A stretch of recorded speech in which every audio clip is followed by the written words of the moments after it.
د پکتیکا مرکز کرنې ښاریان له دې امله چې د لوی اختر لمانځونه یې د امن په فضا کې او ډاډه زړه ادا کړي او کولی شي چې په ډاډه زړه د اختر خوشحالۍ ولمانځي خوشحاله دي. خو وایي چې 3 ورځنی اوربند باید په دایمي اوربند بدل شي. د 3 ورځې اوربند شوی دی د ټول عمر دپاره د اسلام دپاره او د افغانانو دپاره او د ټول عمر دپاره اوربند وشي او دا اوربند ته موږ ځکه ډېر خوشحاله یو.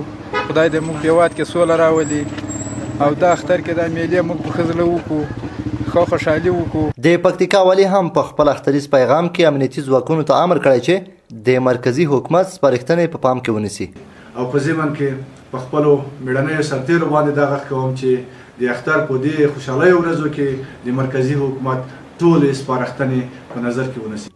که څه هم دا ځل اختر کې حکومت او طالبانو 3 ورځنی اوربند کړی، خو بل لوی ګواښ چې د اختر خوشحالۍ پیکه کړې د کرونا وایروس دی چې تر ډیره خلکو هم د ډاکټرانو روغتیایي سپارښتنو ته پام نه دی کړی. د ماسک کارول، فاصله نیول او نور موارد یې په پام کې نه دي نیولي. د پکتیکا خلک په داسې مهال د دوامداره اوربند غوښتنه کوي چې د هیواد په ګڼو نورو ولایتونو کې هم د دایمي اوربند په پلوۍ لاریونونه او غونډې جوړې شوې او تلپاتې سولې ته د رسیدو لارې دایمي اوربند بللی.